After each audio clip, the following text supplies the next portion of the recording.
gracias por venir en primer lugar. Muchas gracias a Eric Norling, que está aquí con nosotros esta tarde. Eric, bienvenido.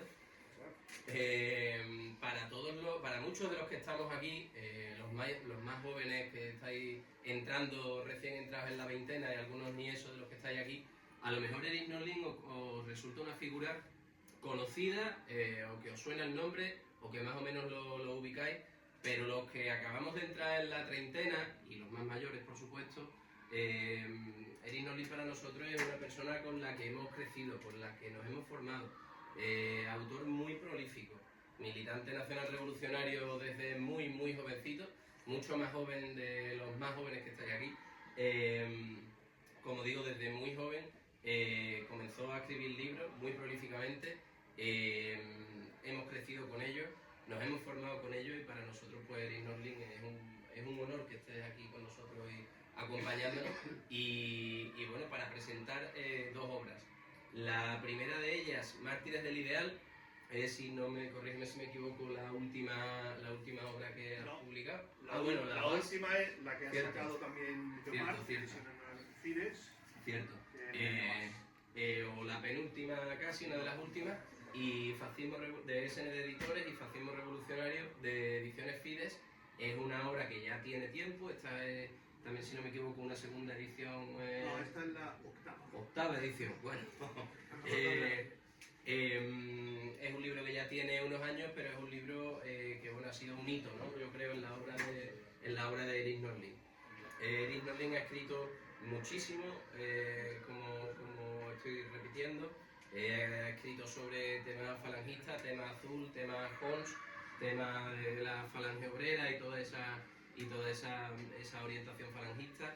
Ha escrito sobre los voluntarios europeos en la Segunda Guerra Mundial de los distintos países. Recuerdo el libro de los voluntarios suecos, ucranianos, belgas, ¿no? Balones de León de Grel, borgoñones.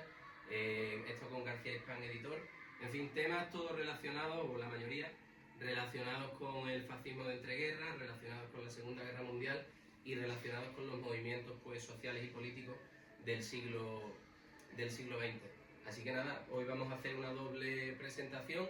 Creo que Eric va a intentar condensar en la hora y pico más o menos que hemos planteado las dos obras, y nada, todo lo que yo diga estaría de más. Gracias a todos y bienvenido al Espacio Libre Enrique Sotomayor.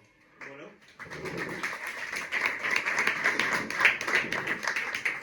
Yo la verdad es que prefiero estar de pie, después me sentaré a lo mejor si me canso. Bueno, en primer lugar, me llamo Eric Norling, obviamente por el nombre no soy gitano, eso no lo habréis comprendido. Mis padres son suecos, yo soy de Fuengirola, y claro, cumplí 60 el año pasado, en octubre, con lo cual ya no peino tantas canas porque soy rubio, pero bueno, por ahí voy. El caso es que, efectivamente, empecé, como todo, pero yo empecé joven también, pero empecé en aquellos, como yo digo, los felices 80, que fueron magníficos para los que vivimos en aquella época. En una época, la transición, una época donde había mucho revuelo, había mucho activismo, había muchos grupos. Y entré en la universidad, año 83, y yo estaba activo en SEDADE, yo era de SEDADE. Quizás, además para que lo entendáis, en aquella época, el que era, digamos, facha de las fuerzas nacionales, pero era catolicarra y un poquito tranquilote, se iba a Fuerza Nueva. El que era un poquito más ideológico se iba a Falange, y los que éramos pues raros acabábamos en SEDADE. Y después había subgrupos, la Juventud Nacional Revolucionaria, JNR, después aparecieron otros. Vale, pero esos eran los tres que había grandes. Claro, los que estaban en fuerza era, como dije, los más catolicarra, los más tradicionalistas. Era, digamos, yo diría, la gente que seguía siendo franquista, quería seguir siendo franquista, porque Franco había muerto hacía apenas 5 o 6 años, y que después acabaron todos en el PP, prácticamente todos. Cuando llegó Aznar, la mitad de la gente de fuerza estaba en el PP. Pero era lógico, porque eran las familias de bien. Ahí en Madrid salió el diputado Blas, gracias a que le votó toda la gente de los barrios bien de Madrid. Después estaba lo de Falange, que eran un poquito más ideológicos y tampoco se comían una rosca en ninguna elección, porque eso era lógico, pero había mucha gente. Después se dividieron todas las falanges, que no voy a discutirlo aquí, en miles de falanges, cada uno con una idea distinta. Y Sedade seguía allí también, pero Sedade nosotros éramos los pardos, ¿no? Claro, no es por ahora vender el mérito de Sedade, pero para que comprendáis, Sedade en aquel momento era europeísta. Cuando todos los demás seguían hablando de España, no sé qué, bueno, lo de Fuerza era, bueno, y algunos de Francia también, que decían que preferían a un guineano a un francés, porque el guineano hablaba español y cosas de estas, ¿no? Y entonces, claro, Europa era algo que rechazaban. Mientras que lo de Sedade, íbamos a por Europa, se hablaba de Europa, los boletines eran Europa. ¿Por qué? Porque el mito era Europa. Yo siempre dije que en Sedade, eso de ser nacional-socialista era una coartada. Coartada para poder hablar de Europa. Sedade desaparece en el 93, o sea, ya hace 32 años que desaparece, o sea, eso se acabó. Pero sí es cierto que muchas de las cosas que decía Sedade en aquella época, hoy están interiorizadas en los grupos nuestros, incluso en Falange. O sea, se hablaba de inmigración.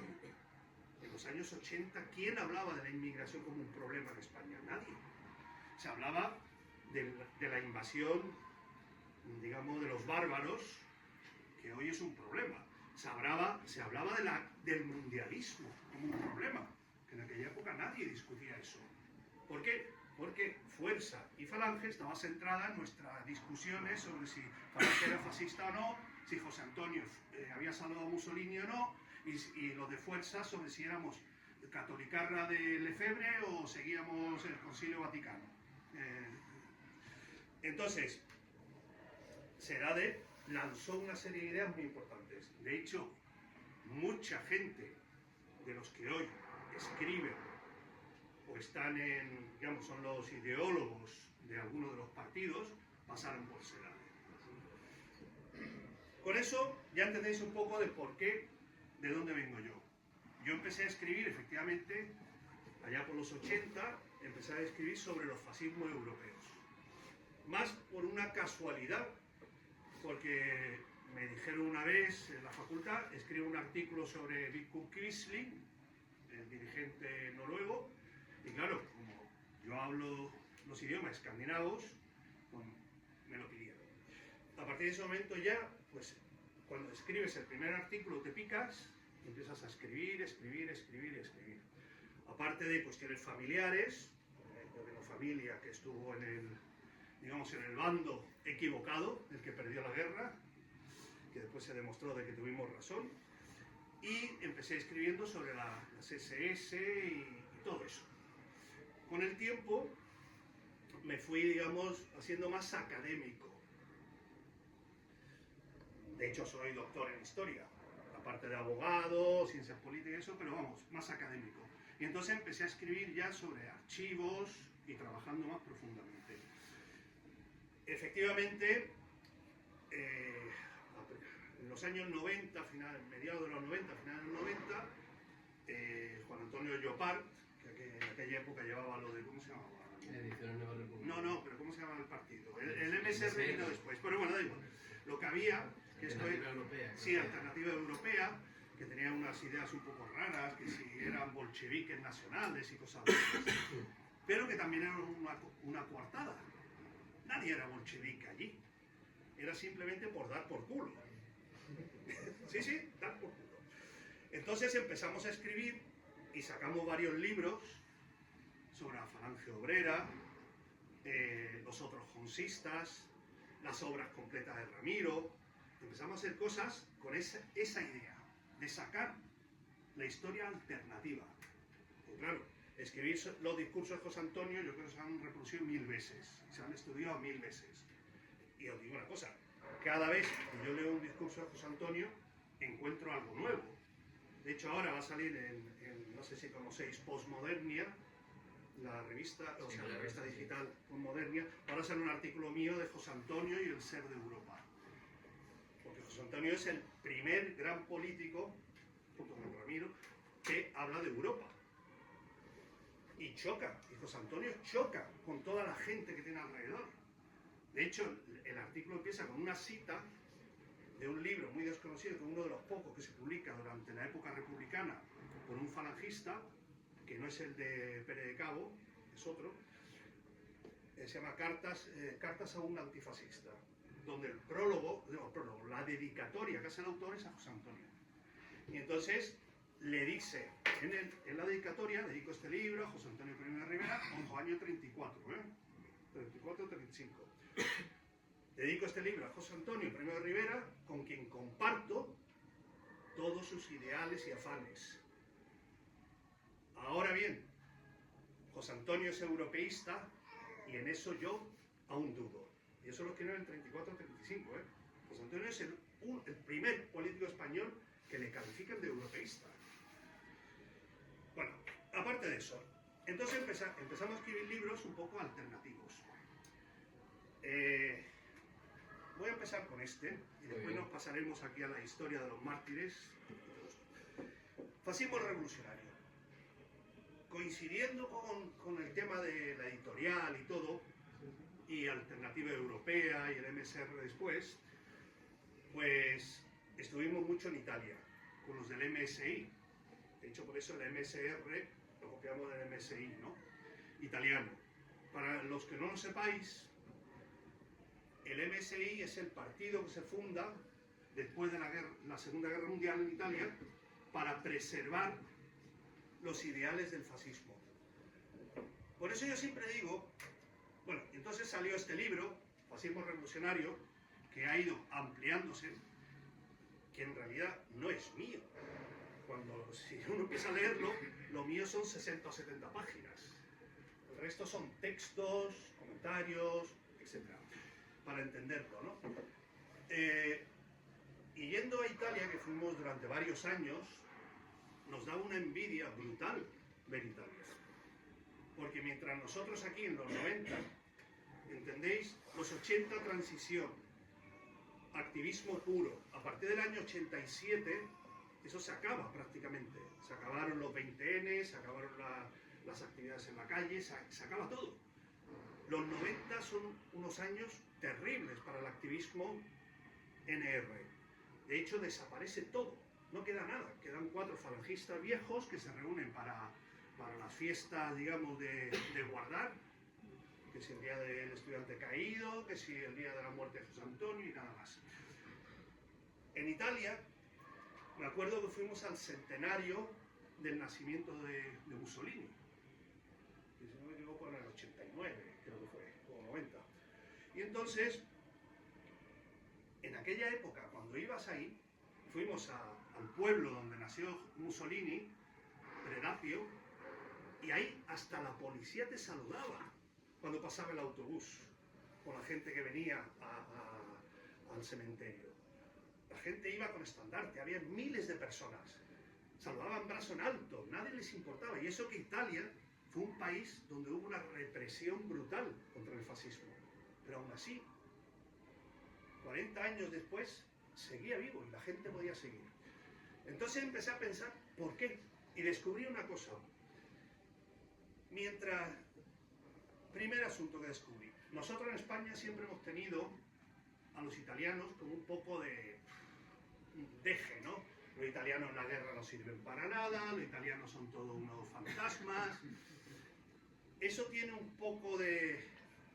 Su origen viene que en la España de Franco, durante la Guerra Civil y después la Segunda Guerra Mundial, pues hubo un poco de tirria a los italianos, porque los italianos al fin y al cabo fueron los primeros en llegar en la Guerra Civil y ayudaron al bando franquista. O sea, no hubiéramos ganado la guerra seguramente en 3 años y medio si no hubiera sido por la ayuda alemana e italiana. Y entonces, mientras que los alemanes siempre gustaron, los italianos, con eso de ser hermanos, pues molestaba. Entonces nos reíamos que si lo de Guadalajara, que los italianos siempre perdían las batallas, no servían para nada. En cambio, estando con los italianos en Italia, descubrí una cosa. Los italianos fueron los primeros que levantaron la llama, la antorcha, después de la Segunda Guerra Mundial. Pensad una cosa. 1945. Europa está devastada. En Italia, como toda Europa, se persigue a todos los que han sido fascistas, nazis, colaboracionistas, se les cuelga, se les fusila, se les encarcela, en cualquier lugar. En Italia hubo 200.000 muertos. Nosotros siempre pensamos en la Segunda Guerra Mundial en Italia y pensamos en las películas americanas, donde van los yanquis para arriba y se ven las películas de los italianos con los alemanes. Mientras ocurría la guerra entre los americanos, los aliados, británicos, franceses y americanos, contra los alemanes, mientras tanto había una guerra civil en Italia, donde se mataban los fascistas con los comunistas y socialistas. Pues en el año 45, en agosto del 45, recordad, en mayo había acabado la guerra, Berlín había caído, Hitler se había suicidado, Mussolini había sido asesinado y colgado su cuerpo con Claretta Petacci en una gasolinera en Milán, ¿vale?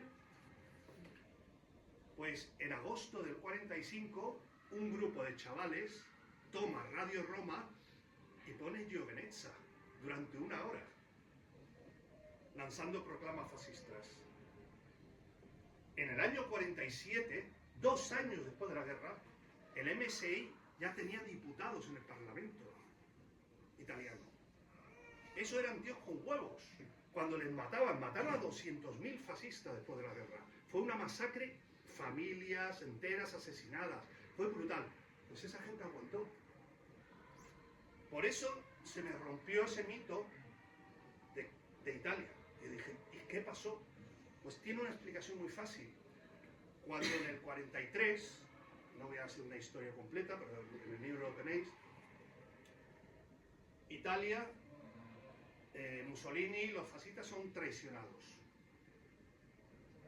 La derecha monárquica italiana se cambia de bando y se va con los aliados. Es la traición de Badoglio y el rey.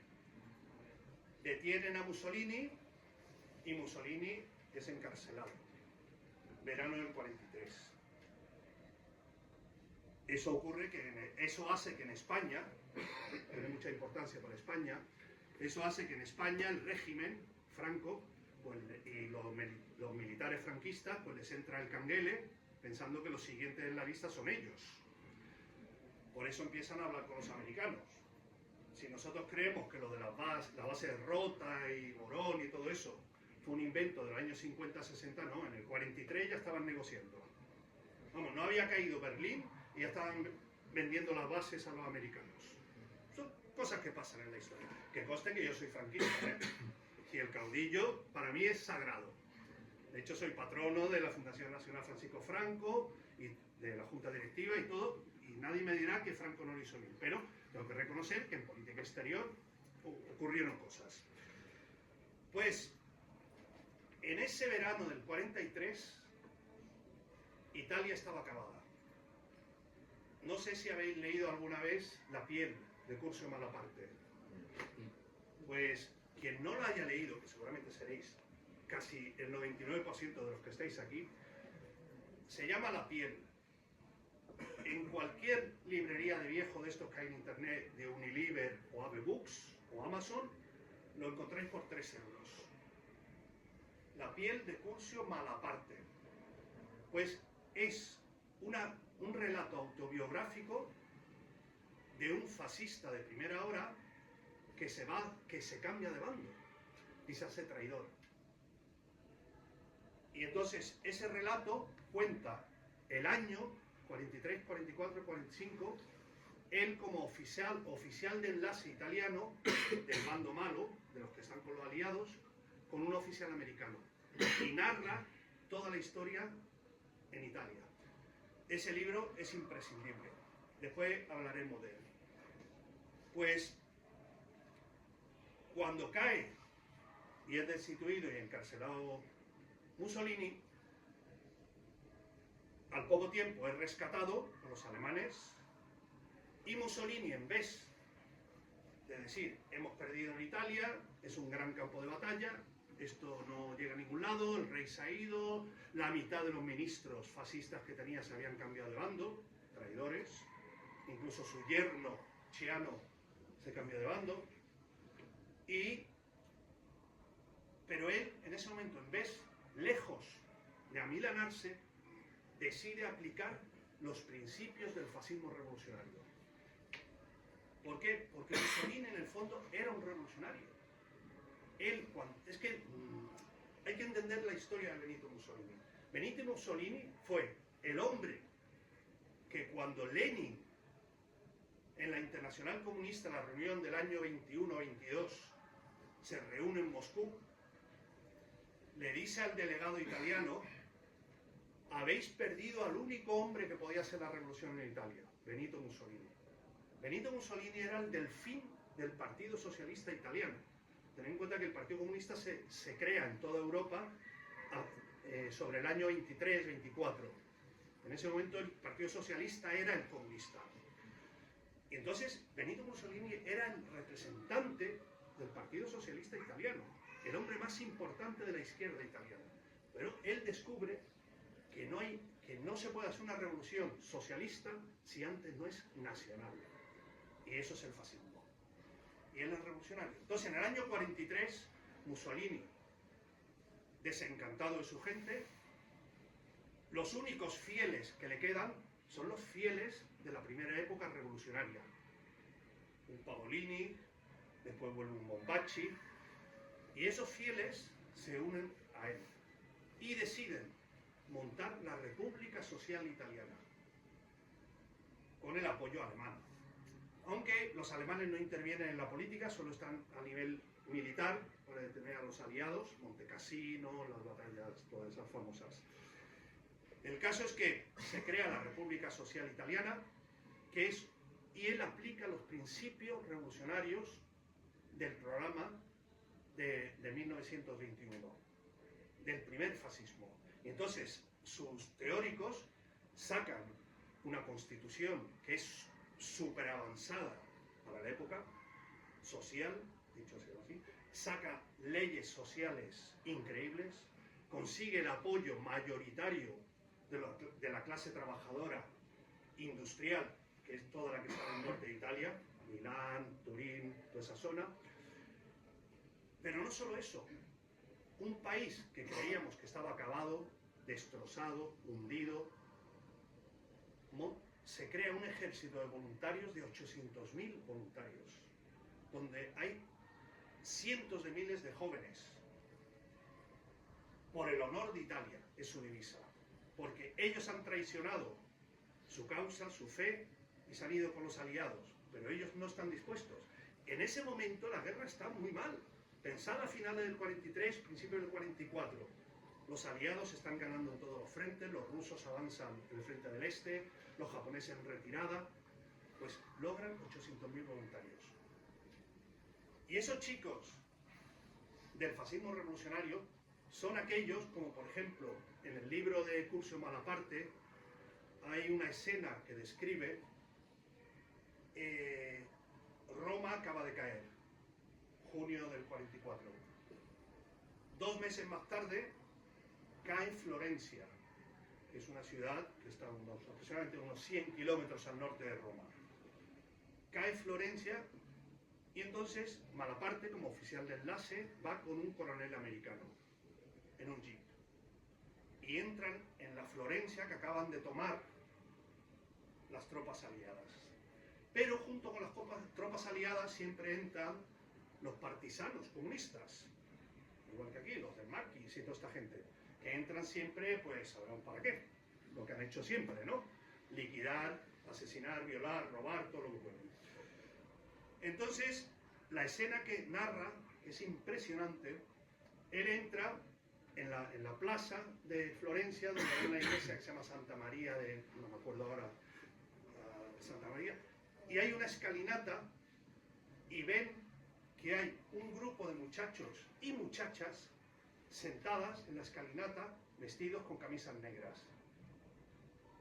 que les han capturado los partisanos. Son los últimos chicos que se quedaron en Florencia defendiendo antes de la toma, mientras que el ejército había huido y todos ellos seguían luchando.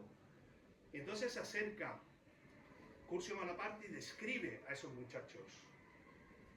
Y dice, chavales de pelo negro, azabache, con ojos oscuros, pero fieros. Dice, orgullosos.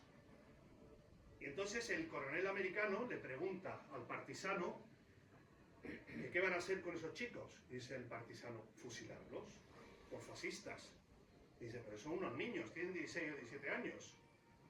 Le dice el americano. Dice, sí, pero la guerra es así, le dice el comunista. En ese momento le dice el partisano, tú, te toca a ti, te vamos a fusilar. Y cogen a un chico. El chico se levanta y entonces le dice Malaparte, no, siéntate que no te van a fusilar. Entonces él dice, a mí no me importa.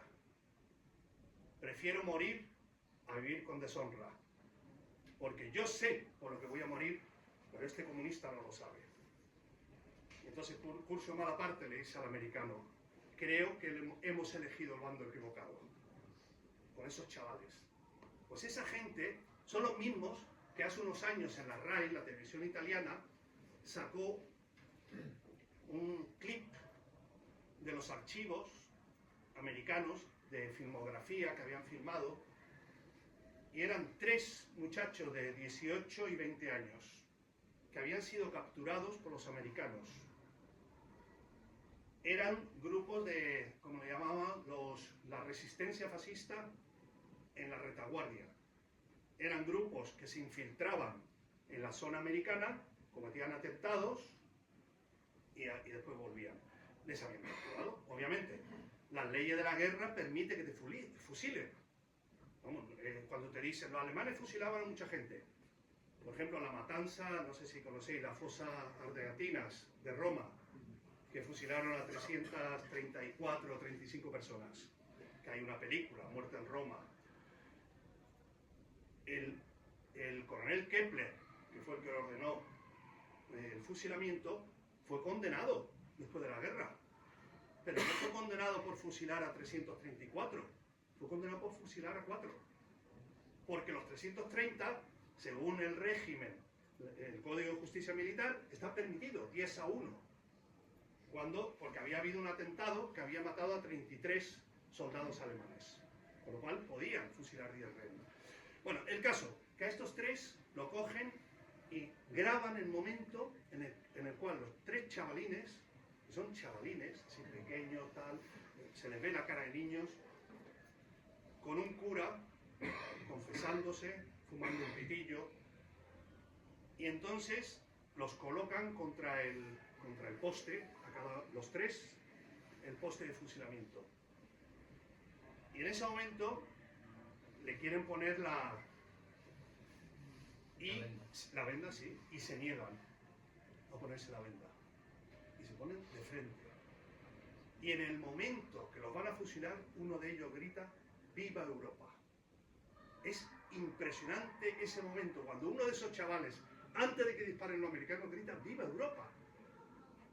Para que entendáis, Italia ya había comprendido que no era una cuestión ya de los países cerrados, que teníamos que abrirnos, que la cuestión era vida o muerte de Europa frente al mundo. Y eso es así, es igual que hoy. Hoy, cuando estudiamos todo esto, y ya entraré en materia, comprendemos que hoy intentar, y mira que yo soy cada vez más anti-Unión Europea, no va por ahí el tema. Eso yo por mí no íbamos de Europa, pero hoy nosotros en el mundo no somos nadie. ¿Qué hay? 8.000 millones de personas en el mundo. ¿Y los blancos qué somos? ¿700? ¿750 millones de blancos en el mundo? No somos ni el... ¿Qué somos? No somos ni el 10% de la población mundial. Y Europa no es ni el 5% de la población mundial.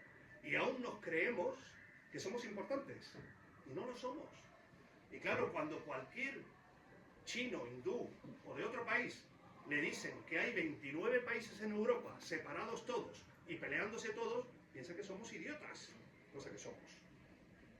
Por eso Europa, si no va unida, nunca seremos capaces de detener la invasión de los bárbaros. Expresión que hay un discurso de José Antonio, creo que es en el Teatro Calderón de Valladolid, en el 34 o 35, que se llama precisamente La invasión de los bárbaros, donde él hace un estudio sobre lo que va a ocurrir en España y en Europa, y que nos encontramos nuevamente en una situación como en el final del Imperio Romano, donde los bárbaros están fuera esperándonos. Y como dice José Antonio muy bien, en aquella ocasión los bárbaros fueron los godos. Y después tuvimos el Renacimiento, tuvimos la Contrarreforma, tuvimos el Imperio. Fue algo bueno, salió algo bueno de esa invasión. Pero, como dice José Antonio también en ese discurso, en esta ocasión soy más pesimista. Porque en esta ocasión van a triunfar los bárbaros asiáticos. Él aún no pensaba en los moros y los negros, él pensaba en los asiáticos, no los comunistas. Pues eso es lo que estamos nosotros. Entonces, esta gente, cuando tú lees los escritos que escribieron hace 70, 80, 90, casi 100 años, nada más actual hoy. Entonces, cuando coges y miras el fascismo revolucionario, este libro es un homenaje a ese intento final de los fascistas europeos por rescatar la esencia y lograr un europeísmo. Es lo mismo que hablo de las SS, las Waffen-SS. A mí las Waffen-SS, cada vez que yo me he entrevistado, he estado en decenas de reuniones de veteranos en toda Europa, concentraciones. ¿Por qué? Porque en el año 80, 90 se estaban jubilando todos los veteranos y entonces eran muy activos. Ya están todos muertos. O sea, igual que la guerra civil, ya no queda nadie. Y descubrí una cosa. Nadie, ni uno de todos esos voluntarios con los cuales yo coincidí, estoy hablando de centenares, ni uno se alistó porque quería luchar por Alemania. Todos luchaban por sus patrias, contra el comunismo, contra el hipercapitalismo, contra las invasiones extranjeras, contra la decadencia de Europa. Y entonces, la Waffen-SS es ese ejemplo magnífico. Al principio no, porque al principio cuando los alemanes montan la Waffen-SS solo piensan en la gran Alemania, que es lógico, porque eran, como en todos los países, somos muy chulos, somos nacionalistas, somos hiperpatrióticos, pero claro, con el tiempo fueron cambiando. Y entonces en la Waffen-SS llegó un momento en el cual en tu unidad, en tu pelotón, podía haber un sargento francés, un teniente alemán y un capitán noruego. Y lo mismo había un español que había un italiano. Y eso era la gran, digamos, el gran logro de la Waffen-SS. Por eso, después de la Segunda Guerra Mundial, los veteranos de la Waffen-SS y los que empezaban, seguían escribiendo y todo, de aquella gente, fueron los primeros que lanzaron la idea de la Unión Europea. ¿Por qué? Porque ellos sí sabían lo que era Europa. Como decía uno, que le pregunté, pero tú te alistaste y creías en la gran Alemania. Y dice, no, yo creía en Noruega. Y digo, sí, ¿y qué? Dice, si a mí me llegan a decir que yo tengo que combatir por los alemanes, pues yo me voy a mi casa. Yo estaba combatiendo por mi país. Y ya al final, por Europa. Entonces, los alemanes, algunos dicen que fue una táctica propagandística, yo no lo creo, yo sí creo, pero a partir del año 42, en Alemania comprenden lo del nuevo orden. El nuevo orden no es Alemania dirigiendo Europa. De hecho, se saca hasta una constitución cuya capital estaría en Viena, de Europa, donde habría un parlamento, donde cada país tendría diputados, donde habría... Himmler llega incluso a imprimir un pasaporte europeo en el año 45, en febrero, que era un prototipo que se le iba a dar primero a todos los de la Waffen-SS y etcétera, etcétera, y se iba a ir ampliando. Entonces, el libro de El fascismo revolucionario es el último estertor en Italia de lo que fue ese espíritu. En la última entrevista que da Mussolini, se la da a un periodista portugués, quedan semanas para su muerte, en abril del 45, y hay una frase que dice que es impresionante. Dice, el futuro, él antes había dicho, el mundo será fascista o no será, que eso lo dijo en los años 30, ahora en el año 40 dice, Europa será una república, en aquella hablábamos de la URSS, Unión de Repúblicas Socialistas Soviéticas, pues él dice, en el futuro habrá una unión de repúblicas socialistas europeas, porque si no, Europa nunca será. Y Mussolini lo prevé, tenemos que tener una unidad de Europa. Por eso, los primeros grupos eurofascistas, de los neofascistas, son los italianos. En los años 50, los primeros que sacan la céltica y empiezan con la estética NR, y todo eso son los italianos y los franceses. Dos pueblos derrotados, y lo sacan ellos. ¿Por qué? Porque ellos ya comprenden que hay que buscar la raíz de Europa. Bueno, ya os he hablado de los italianos, y de Europa, y un poco de todo esto. Ahora os voy a hablar de Mártires del Ideal. Esto es un libro académico. Es un libro hecho de archivos, fuente, hemeroteca, muy denso. El que quiera leerlo tiene que leerlo y estudiarlo, porque como dice algunos amigos míos, es que cada página necesito reflexionar antes de pasar a la siguiente. Pero para hacer un resumen corto, y ahí sí, ya puedes empezar con eso. Hasta ahora nos han vendido la idea siempre de que en la República, excepto sabemos que la primera línea, los falangistas jóvenes y todo esto, no olvidemos eso, pero siempre nos han vendido la idea, los bien pensantes, que la República, aparte de, como dice Sánchez, que fue una época luminosa y maravillosa y todo, que sabemos que no lo fue, pero que nos vendieron la idea de que la gente joven era de izquierda, progresista, y que los grandes pensadores y poetas españoles eran de izquierdas y todo. Y después llegó el franquismo, y el franquismo exaltó la idea de falange, como el ejemplo de la falange que había luchado con bravura y con valor en la República y bla, bla, bla. ¿Qué hicieron? Gracias a eso, solo se vendió la imagen de falange. Y entonces cayó en mis manos un libro de una profesora de la Universidad de Madrid sobre las juventudes republicanas. Y entonces cogí el libro, y efectivamente era un libro muy bueno sobre la juventud comunista, la juventud socialista, los anarquistas y todo. Muy bien, un libro magnífico. Y pensé, ¿y qué hacía la juventud de derecha en la época? Y claro, yo sabía, la historia de Falange lo sabemos todos, que de hecho la historia de Falange se ha vendido, pero nunca se ha hablado del elemento juvenil que hubo. Quizás por el hecho de que en aquella época, hay que tener en cuenta, estaba prohibido militar en los partidos si eras menor de edad, con lo cual Falange nunca tuvo una sección juvenil, porque no lo podía tener, hubiera sido ilegalizada, ¿no? Aunque había muchos jóvenes, lo sabíamos todos, en el CEU en la universidad y en el bachillerato, ¿no? Y entonces me propuse hacer un libro sobre las juventudes antirrepublicanas, de derechas. Y ya no voy a entrar en discusión si Falange de derecha, izquierdas y toda esa historia. Estoy hablando de los que estaban en ese lado. Y descubrí, para sorpresa mía, cosas que yo no sabía.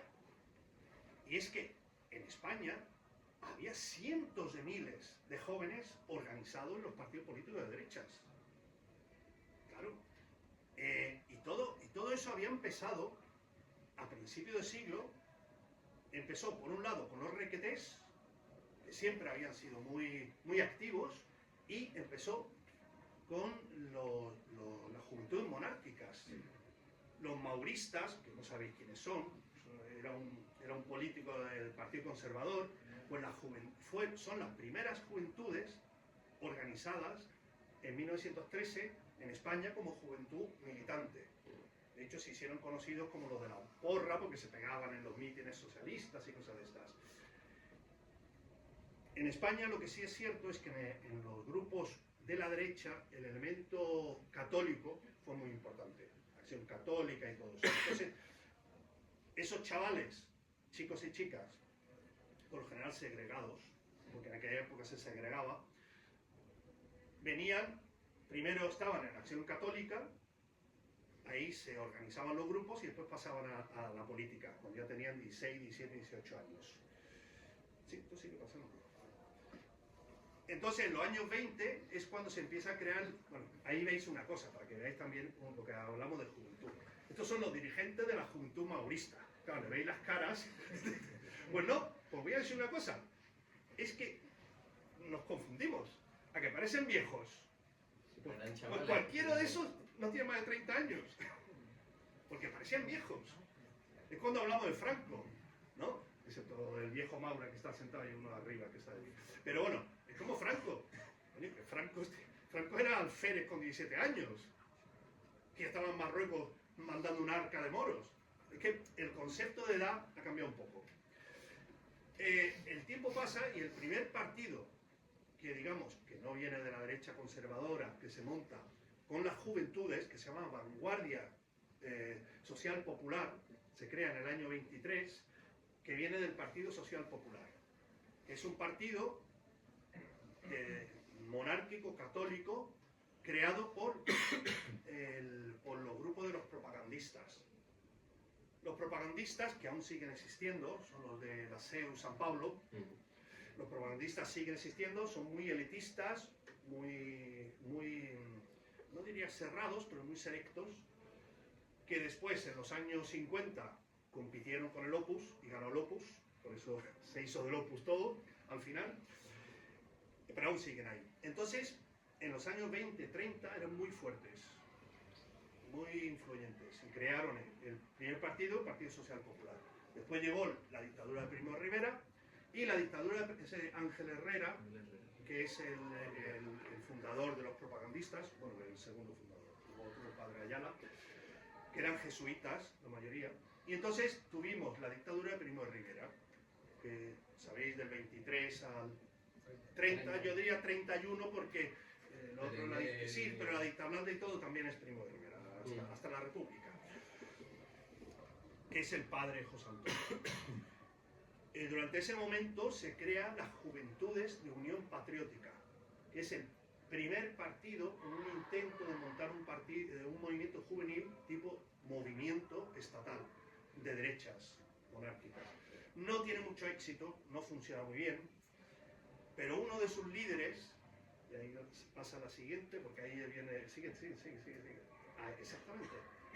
Uno de sus líderes que consideraban como el que iba a ser el gran jefe de los monárquicos españoles era José Antonio, que curiosamente, si miráis abajo, ahí se equivocan hasta al poner su nombre. Sainz, en Heredia. Exactamente. Y esto es del año 1929. Joven estaba. Y iba a ser el líder de las juventudes monárquicas. Después sabemos que por avatares de la historia, pues Antonio va por otro derrotero y no sigue con ellos. El caso es que llega la Segunda República. Al llegar la Segunda República, todos lo sabemos, la derecha se desmorona, como siempre pasa en este país. Aquí, en el momento que ganan las izquierdas, la derecha huye. Siempre ha sido así, siempre. Igual que pasó, murió Franco, tiraron la llave y se fueron. Pues en la Segunda República ocurrió lo mismo. Ganaron las elecciones en 4 capitales los socialistas, los republicanos, ¿y qué hicieron? El rey se escapó y el gobierno tiró la llave encima de la mesa y se fue. Literal, es que fue así. Y entonces se crea la Segunda República. Entonces, un grupo de jóvenes, entre ellos Gil Robles, que en aquella época, que parece muy mayor, pero solo tenía 32 años, Gil Robles, pues esos chavales que eran propagandistas del grupo de Herrera, deciden montar un partido, que le llaman Acción Nacional, que quiere reorganizar a la derecha en esa república que está caótica, donde la derecha ha desaparecido, donde no hay apenas monárquicos, y montan Acción Nacional, que después se transforma en la conocida SEDA, que conocéis todos, ¿no? La SEDA. Pues la SEDA viene de esos chavales de Acción Católica que montan eso.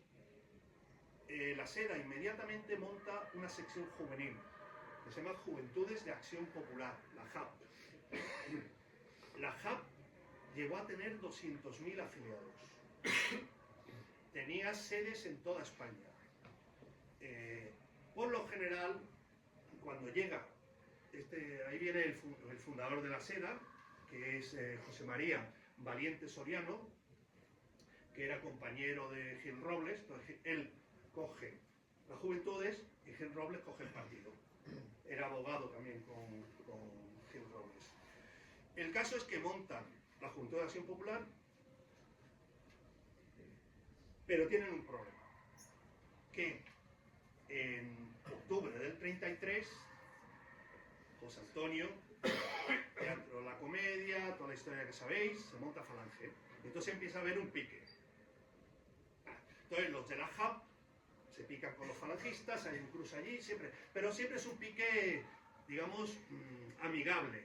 Pero si leéis, por ejemplo, el FE o el Arriba, hay montones de críticas, o el AS de la época, hay montones de críticas a las JAP, que le llaman los japonesitos, le llaman los viejos catolicarras, de hecho hay uno muy feo en el cual dicen que son medio maricones, que no sirven para nada. Bueno, hay un pique, pero ese pique demuestra una cosa, que la JAP era importante.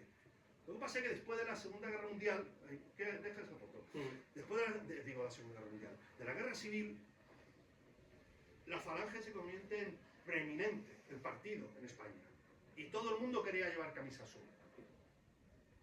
Pero es que hay montones de gobernadores civiles de la Falange que habían sido de la JAP.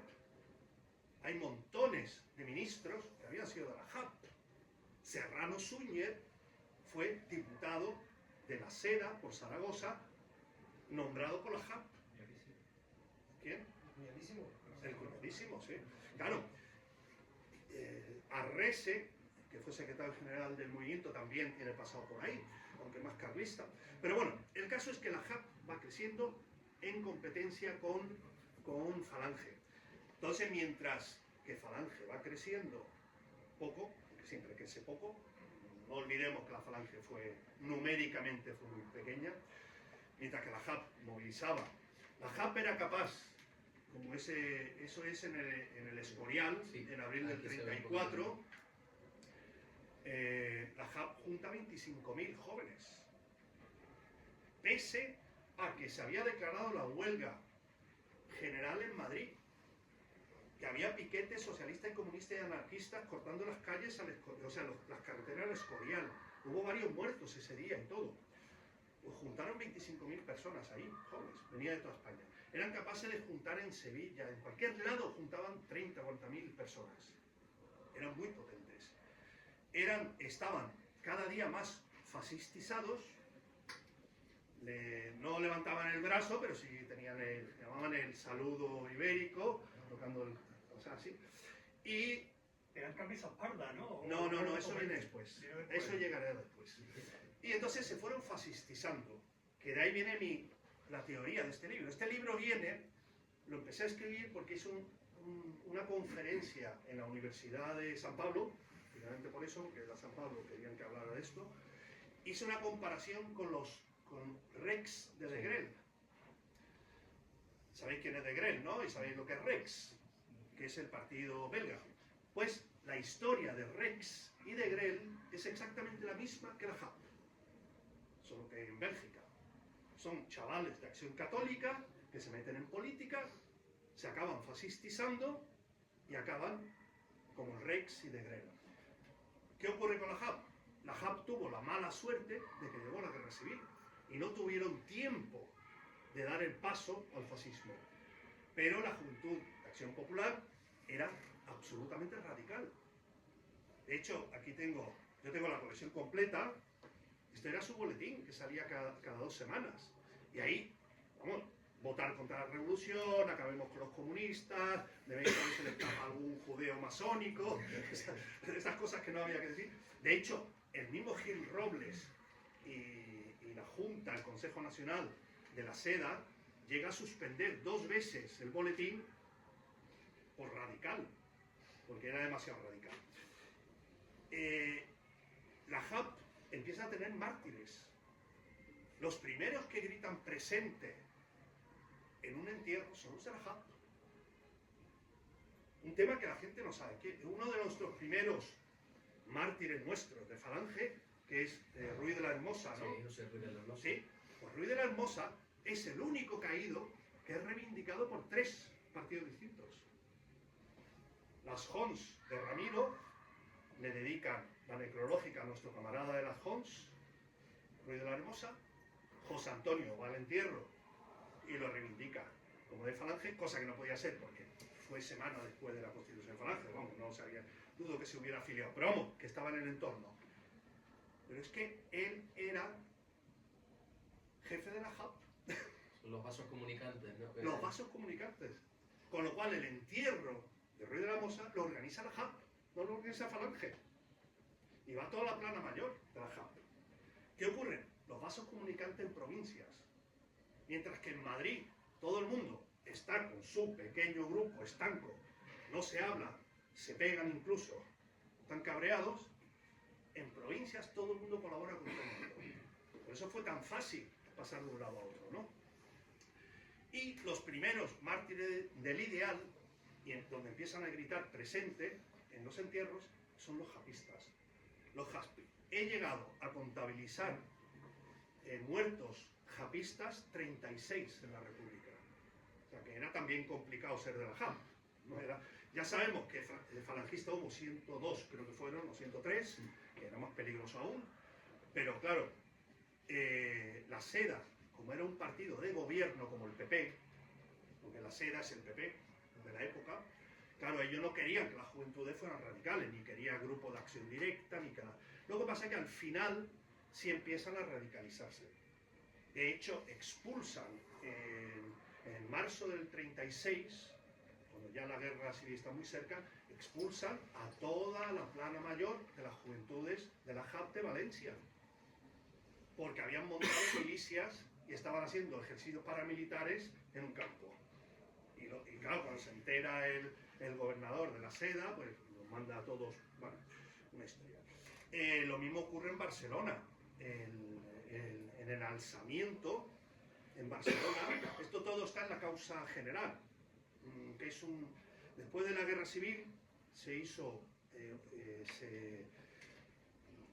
fue una cosa muy buena que hizo el franquismo. Justo después de acabada la guerra civil, un grupo de fiscales fue encargado de recopilar toda la información del alzamiento y de todos los, digamos, asesinados por el bando republicano, ¿no? Pero también cómo ocurrió el alzamiento, pueblo por pueblo, provincia por provincia. Y hoy lo bueno que está es que está digitalizado, con lo cual si tú entras en pares, en internet lo puedes localizar. Claro, el problema es que son 50.000 expedientes. Claro, te puedes volver loco pinchando expedientes escritos a mano. Pero bueno, el caso es que cuando coges el de Barcelona, entonces ellos lo que hacían era, iban y entrevistaban a la gente que había sobrevivido, que cómo fue esto, cómo fue lo otro. Y claro, cuando coges y llegas a Barcelona, en Barcelona también había ocurrido lo de los vasos comunicantes. Que ahí todos los grupos de la JAP, los requetés, los falangistas escindidos de poblador, o sea, ahí iban todos por libre, todos habían trabajado juntos en montar un comité de enlace para el alzamiento, ¿no? Y entonces escriben los que habían sobrevivido, porque la mayoría fueron fusilados en Montjuïc, en Barcelona, escriben y cuentan cómo la JAP también está en el alzamiento, también colaboran. Si veis ahí, esta octavilla es de las mejores. Imaginad, la SEDA era el PP de la época, ¿eh? Pues ya podéis imaginaros la propaganda. La juventud iban por otro lado. En la juventud iban totalmente por otro lado. Judaísmo, masonería, separatismo, vamos, claro, iban por otro lado. Claro, y Gil Robles, cada 2 por 3, y en el libro lo cuento, tenía que ir a la sede de la JAP en Madrid, darles un discurso y tranquilizarles y decirles, chavales, calladín, no hagáis esto, no os cabréis, que ahora va a haber elecciones y cuando ganemos lo arreglamos todo. Claro, lo que pasa es que eran bastante ingenuos. Y os digo ingenuos para que entendáis cómo era la derecha de idiota en aquella época, pero idiota. Ellos se tiraron todo el año 35 en el gobierno, 34 y 35 en el gobierno, con ministros. Y como igual que aquí, cuando el PP nunca hace nada. Y no hicieron nada. No se cargaron ni la República, ni volvieron a instaurar la Roja Igualdad, nada. Pese que estaba en el programa de la seda y pese de todo, pero no hicieron nada. Entonces se tiraban cada 2 por 3, los de la JAP amagaban con escindirse y montar un partido propio de jóvenes más radicales. En el congreso, el último congreso del verano del 35, llegan incluso, que hoy parece una tontería, pero entonces no lo era, en uno de los puntos llegan a aprobar la utilización de la bandera roja igualda, que en aquella época estaba penado por el Código Penal, por ser un símbolo atentatorio contra la República, podías ir a la cárcel si sacabas una bandera nacional. Pues ellos lo ponen y lo aprueban en el Consejo, en el Congreso del verano del 35. Claro, inmediatamente cuando se enteran los de la seda, los viejos, les mandan llamar y borran ese punto del acta. Pero los otros, ni corto ni perezoso, lo publican en el boletín. Inmediatamente le confiscan el boletín, obviamente, ¿no? Pues eran tan idiotas, tan estúpidos los de la derecha, igual que los del PP de hoy, que se tiran todo el año 35 diciendo vamos a convocar elecciones porque vamos a arrasar. Igual que piensa Feijóo, va a arrasar. Que va a arrasar. Aquí está, ¿no? Sí, sí. Y entonces no se le ocurre, van por ahí, escucha, es que eso es genial, esto en Gran Vía, en Madrid, huelgan, y después dicen que no estaban fascistizados, ¿no? Estaban ahí, pero bueno, y este es una de las más tranquilas, ¿no? Una España grande y todo, una grande y... los banderines, la sí, sí, todo. El caso es que entonces convocan elecciones para febrero del 36, que la convoca la derecha, ¿eh? No lo convocan la izquierda. Portela era, ¿no? Sí, Portela, pero Portela era centrista de derechas. De hecho, entonces, los de la JAP, que son los grupos de propaganda, los que salen a la calle, los que dan carteles, los que protegen los mítines, o sea, ya tienen lo que llaman los grupos de defensa, ¿no? Que hay varios mártires del grupo de defensa. Lanzan, y yo tengo el boletín, y entonces saltan, y su grito es a por los 300 diputados. ¿Vale? Suena muy bien. En aquella época tenía 400 y pico el Parlamento. Dice, nosotros vamos a sacar una mayoría absoluta con nuestros 300 diputados, como decía ahí Gil Robles. Por aquí, sí. Sí. Pero eran tan idiotas, que es que no presentaron más de 174 candidatos. ¿Cómo iban a llegar a 300 diputados? Si es que, claro, eran idiotas totales. Claro, cuando llega el 16 de febrero y las elecciones llegan, la seda es el principal partido, pero no saca más de 100 diputados. Claro, se desmorona su mundo. Dice, nosotros que hemos convocado elecciones, que creíamos que íbamos a arrasar, que íbamos a sacar 300 diputados. Claro, nadie sabía que solo habían presentado 174 candidatos, coaligados con los monárquicos y con los requetés y todo, ¿no? Los únicos que no van coaligados son los de Falange, que van por separado, excepto en 2 sitios, que lo vamos a hablar ahora, que es desconocido también para la mayoría de la gente. Y van coaligados porque van con la JAP. Y entonces se desmorona el mundo para la gente. La derecha se hunde. Yo encontré en un archivo una carta de un jerezano que le escribía a un diputado de Renovación Española y le escribía 2 días o 3 días después del 16 de febrero, cuando ya la debacle había sido absoluta y habían ganado el Frente Popular, ¿no? Y escribía literal, y eso se puede trasladar hoy a Feijóo y toda esta gente. Y decía, España es un país de cabrones. Tenemos lo que nos merecemos. No servimos para nada. Que se quede Gil Robles con la mierda. Claro, trasládalo. Pues este país es igual. Quiero decir que no ha cambiado nada. 80 años después seguimos igual. Claro. La JAP en ese momento se hunde. De hecho, el boletín deja de publicarse. Ese Pérez de la Borda es el segundo dirigente de la JAP, que es el revolucionario. Porque el primero, Soriano, el amigo Gil Robles, lo acaban echando y se acaba pasando a los requetés. Pero bueno, el caso es que Se desmorona en febrero del 36 la JAP, como toda la derecha en España, se acojonan todos, y es cuando empieza a haber el trasvase a Falange. Es una historia muy interesante porque en marzo del 36, los que habéis estudiado la historia de Falange sabéis que es detenido José Antonio y todos los dirigentes de Falange que se han seguido. Pero es que no es solo Falange la que es perseguida. Hay en aquel momento, y eso aparece en la prensa, y eso que la prensa estaba censurada. Nosotros creemos que ahora vivimos una censura, pero en aquella época el Frente Popular lo primero que instauró es la censura de prensa. Entonces los boletines aparecen, los periódicos por la mañana, cuando tú los cogías, podía aparecer media página en blanco y ponía censurado antes de salir. O sea, la censura era brutal. Pero aún así salen noticias pequeñas, sobre todo en los periódicos provinciales, que es donde puedes, y hoy con las hemerotecas digitales puedes ver el adelantado de Salamanca y leer cosas. ¿Dónde están las noticias nacionales, pero sin censurar, porque no lo graban yo? Entonces, por ejemplo, en marzo del 36, cuando ya estaban persiguiendo a los falangistas y habían detenido a José Antonio y a la Plana Mayor, casi todos los dirigentes falangistas, hay más de 8.000 derechistas en la cárcel. Es que habían ido a por todos. De hecho, el Socialista, el periódico del PSOE, llega a sacar en Plana Mayor: hay que acabar con las ligas fascistas. 2 puntos. Falange, JAP, Requetés. Con lo cual ellos consideraban a la JAP igual de fascista que la Falange. Con lo cual no hubo ningún problema que la mayoría de los japistas se pasaron a la Falange esa primavera. De hecho, hay muchas memorias que cuentan cómo las escuadras falangistas crecían con la llegada de japistas. Pero es que no solo llegaron japistas.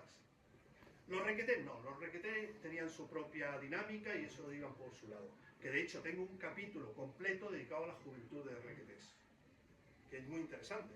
En aquel momento los requetés estaban muy organizados. Cuando estalla la guerra civil, tienen más de 20.000 requetés militarizados en toda España. Sevilla fue uno de los centros. En Sevilla hay más de 800, en el listado 800 militarizados. Es decir, gente que tiene su uniforme y preparado. Y armada en muchos casos. Y bueno, armada sí, pero... Sí, armada porque los italianos se lo habían dado. Sí, por ahí va. El caso es que los requetés van por su lado. Pero la JAP se empieza a unir a Falange y se unen otras juventudes también curiosísimas. Por ejemplo, vi una nota, la juventud del Partido Radical, que era de izquierda, el Roux, se une a la Falange en Oviedo, mayo del 36. Claro, hay historias impresionantes. Claro, cuando, aparte de los requetés y aparte de Falange, que también tengo un capítulo dedicado a la sección juvenil de Falange, explicando cómo funciona el SEU y todo esto, y los vasos comunicantes. El SEU, por ejemplo, para que entendáis los vasos comunicantes, los locales del SEU en Madrid eran los locales de la Juventud de Acción Católica, de los estudiantes católicos. Llegaron incluso a proponer a José Antonio la fusión con las juventudes católicas, estudiantiles católicas, el SEU. Lo que pasa es que al final José Antonio, no supongo no él solo, supongo que con el consejo, ¿no? Decidieron que no porque podían perder el control, ¿no?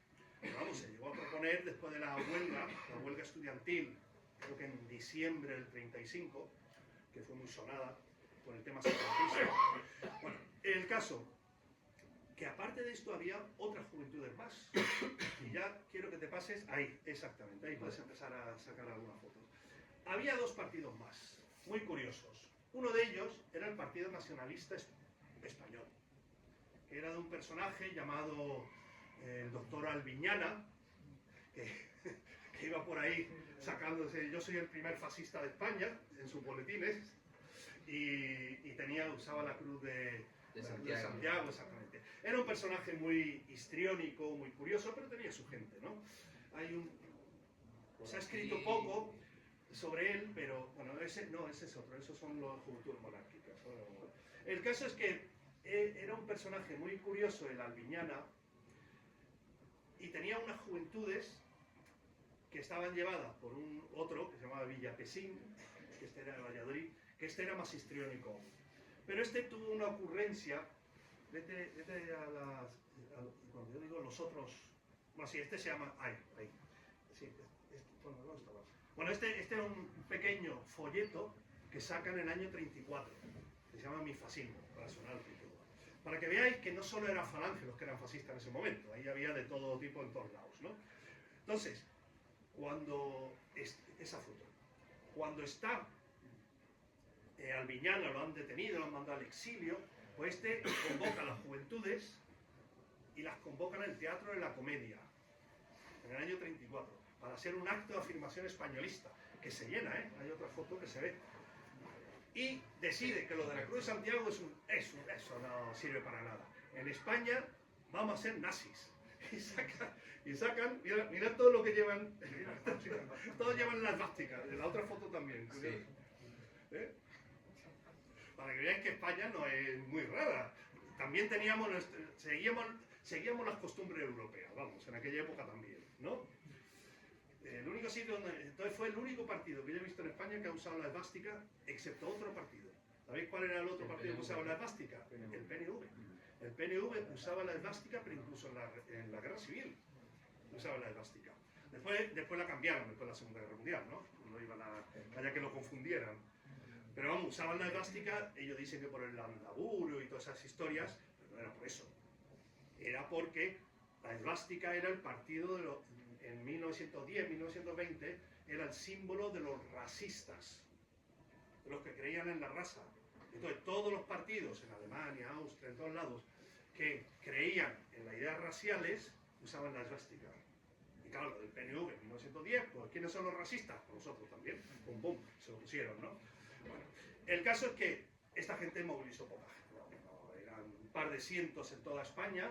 De hecho, ¿qué? No, la pregunta luego, vamos a... Sí. Cuando llega la guerra civil, el Partido Nacionalista Español no es nadie. Ahora bien, sí es cierto que Albiñana salió de diputado. Ahí veis un poco la incongruencia. Mientras que se le dijo que no a Falange a ir en el Frente Nacional para las elecciones de febrero del 36, metieron a Albiñana. Y más ultra, que Albiñana no había nadie. Ese era peor que los de Falange, siendo fascista. O sea, no era esa la cuestión. No era que Falange fuera fascista. Nadie tenía miedo a eso. Porque fascista era lo de la JAP también, ¿no? Que dedicaban a esto. Era más por un tema de que Falange no quiso, digamos, participar y dejarse avasallar por los de la seda, que al fin y al cabo los de la seda eran el 95% de la derecha española, que eran los que podían conseguir un mitin como en Mestalla con 200.000 personas. Eso no lo conseguía Falange, obviamente. Entonces, que eso es lo que iba a contaros. Pero hubo dos provincias en las cuales sí fue Falange unificada con los demás en la elección del 36. Una, que lo conocemos todos, la famosa segunda vuelta en Cuenca, cuando José Antonio está en la cárcel y se hace de nuevo las votaciones en Cuenca, que hay un pucherazo. Entonces ahí José Antonio iba en la lista, dijeron que no, pero al final sí fue y hubo votación. Vale, en Cuenca José Antonio va, pero por decisión personal de Gil Robles y la JAP, porque la JAP le impone a Gil Robles que José Antonio vaya en la lista. De hecho, eso lo cuenta también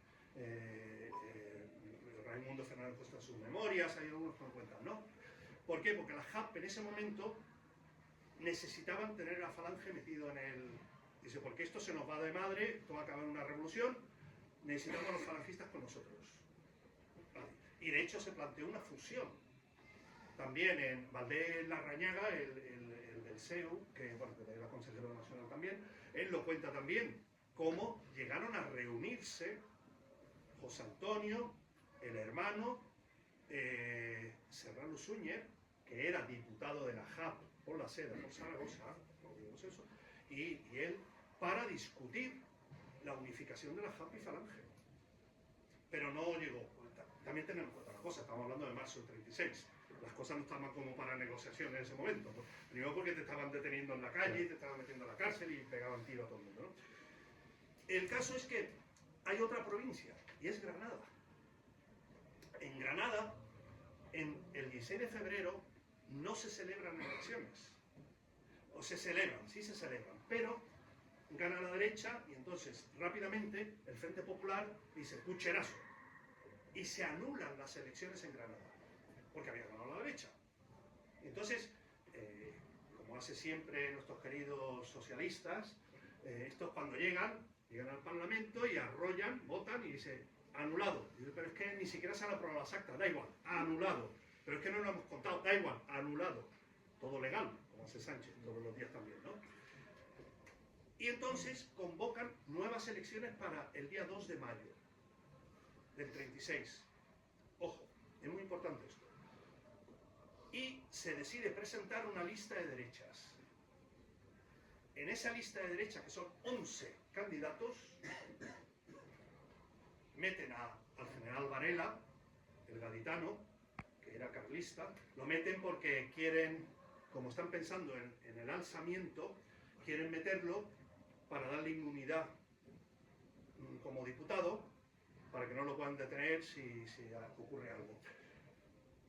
Pero hay 10 puestos más.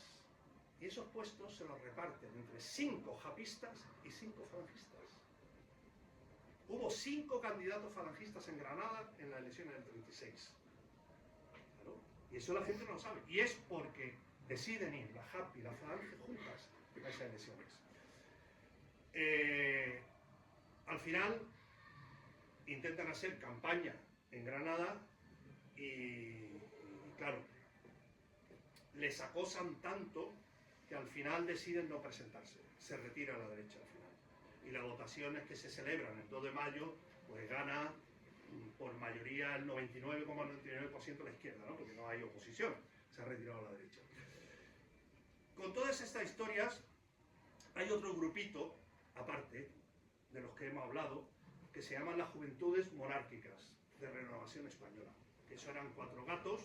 De hecho, Renovación Española, que tenía diputados, llegó a tener 17 diputados, en realidad eran solo 6 o 7 mil militantes. El libro de militantes se conserva y no tiene mayor importancia. Eran los que aparecían también uniformados ahí, visitando a Alfonso XIII, que también iban uniformados. Ahí todo el mundo iba uniformado. O sea, no vayamos a pensar que los únicos que íbamos en plan uniformado éramos los falangistas. Ahí todo el mundo iba con uniformes.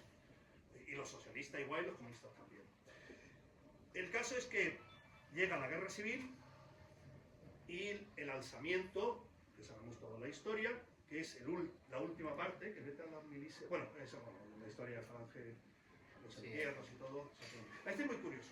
Deja esto. Esto es una octavilla que encontré. Es que una de mis pasiones es escribir un libro cuando tenga tiempo, que se llamará Documentos, no gráficos, yo diría documentos de la Falange Republicana, que son octavillas, panfletos, propaganda que nadie conoce. Y durante estos años que he estado, pues tendré unos 200 ejemplares de cosas distintas. Y son muy curiosas, muy, muy curiosas. Desde la época de Homs hasta el 36.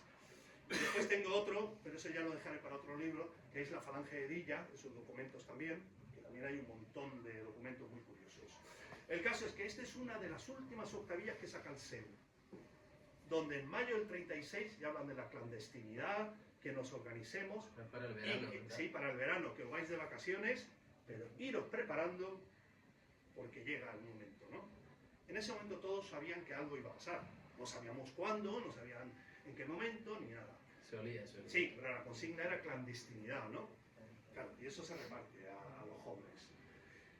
Ese fue el drama de muchos estudiantes del SEU, que cayeron en zona roja cuando estalló el alzamiento, ¿no? Por ejemplo, entonces al momento de llegar al alzamiento, esto lo he puesto un poco en el libro, digamos, para joder un poco a los bienpensantes azules que dicen que Fe nunca fue fascista. La primera octavilla de Falange Española. La primera, la primera. Y esta la segunda. Y de hecho, en todas las memorias, en todos los lugares, en todos los escritos, en todos lados, ellos se llaman fascistas. Y nadie duda que sean fascistas. Nada más que Eso la son- auténtica. Efectivamente, es una diatriba que se nos ocurrió a nosotros en los años 60-70, ponernos a discutir sobre si lo éramos o no lo éramos. También es cierto que José Antonio, no voy a discutir porque nos podemos tirar 3 horas aquí, es verdad que José Antonio dice que el fascismo ha muerto y que no es... Pero eso es más bien un momento cuando él ya está deprimido al final en la cárcel, en lo del cuaderno de nota de un estudiante europeo, ¿no? Dice que no, el fascismo es mentira. Que eso es su gran europeísmo también. Porque él dice que el fascismo italiano, en su vertiente nacionalista, es un error. Porque el fascismo solo será fascismo si es socialista nacional, dice José Antonio. Por eso José Antonio siempre mira más a Alemania que a Italia. Y mira que tenía muchas coincidencias. Bueno, entonces cuando estalla la guerra civil, los japistas obviamente se pasan inmediatamente al bando nacional. Y trabajan y se ponen. De hecho, igual que Falange crea sus milicias, las banderas de Falange, los requetés tienen sus tercios, la JAP llega a movilizar a más de 6.000 japistas en España. ¿Cuál es el drama? El drama es que la SEDA, como era como el PP nuestro, pues se la tenían jurada. Todo el mundo se la tenía jurada. Por débiles, por tibios, por traidores, por miserables, como nosotros estamos con el PP, ¿no? Y cuando estalla la guerra, ¿qué ocurre? Pues que toda la gente le echan cara a la SEDA de ser, pues eso, traidores. ¿Y qué hacen los de la SEDA? Se callan, cierran la boca y se meten en el franquismo, pero ya sin hablar de eso. Pero sí, cogen todos los ministerios y cogen todos los gobernadores civiles y todo lo que queráis. ¿Vale? Y entonces se montan las milicias de la JAP. Bueno, esa foto está mal. Esa de unos portugueses. Bueno, esto sí. Y entonces se montan las milicias, que tienen muchos caídos y luchan. ¿Cuál es la desgracia? Que como ya empezaba a tener una fama muy mala, ¿verdad? Ser de la SEDA, Franco no le gustaba a Gil Robles, ni le gustaba el partido. Entonces Franco le dice a Gil Robles y al que en aquella época llevaba el asunto, al jefe de la JAP de entonces, le dice, mira, olvidaros que no voy a contar con vosotros como partido. Lo mismo se lo dice a los de Renovación Española y lo mismo se lo dice a los del Partido Nacionalista. Y entonces cuando hace la unificación con los requetés y con Falange. Y en el decreto de unificación, es curioso, hay una foto en Larache de la JAP desfilando en Marruecos, español. Y entonces, en el decreto de unificación del 37, dice, desaparecerán todos los partidos que han apoyado el movimiento nacional, excepto Falange y Requeté, que se unificarán y mantendrán sus distintivos, uniformes, milicias y todo. Y la JAP lo acepta. Y se diluye, la mayoría de los japistas pasan al ejército normal, se hacen oficiales de alférez provisionales y sargentos provisionales en el ejército nacional, ¿no? Y ahí se acaba la historia de las juventudes de derechas. Pero sí es verdad que con este libro, que sobre todo es, como digo, muy académico, con muchos pie de nota, mucha hemeroteca, muchos documentos, tiene algo que sí hizo Álvaro muy bueno, y es que tiene una cantidad impresionante de fotografías a color, es algo, o sea, que da gusto incluso verlo, ¿no? O sea, todo el... Y lo ha hecho con una calidad impresionante. Ahora bien, claro, vale 39 euros también, no es que sea barato, pero lo hicimos a propósito. Decidimos que fuera tapa dura y que fuera bueno. ¿Por qué? ¿Por qué? Por una razón. Por eso escribo. Y todos los que estamos nosotros en el mundillo, que somos 4, los que escribimos, ahora está llegando una nueva hornada de gente. Ayer hablé con uno, el chaval este que ha escrito el libro de También fueron héroes, no sé si lo habéis visto la publicidad. De EAS, ¿no? Sí, de EAS, hablando con él, que está llegando por gente nueva que escribe. ¿Por qué escribimos en papel? ¿Por qué tenemos que hacer los libros buenos? Entonces, yo sé que hay gente que dice, pero es que pagar 39 euros, pues mira, cabrón, que te gastas 40 euros en copa esta noche y no te va a comprar un libro bueno. Pero bueno, el caso, ¿por qué? Porque dentro de 30, 40, 50 años, en una librería de viejo, un chaval de 16 o una chiquilla de 16 cogerá el libro, lo comprará y dirá, hostia, qué interesante, dentro de 50 años. Porque todo lo que está en internet va a desaparecer. Totalmente. Todo.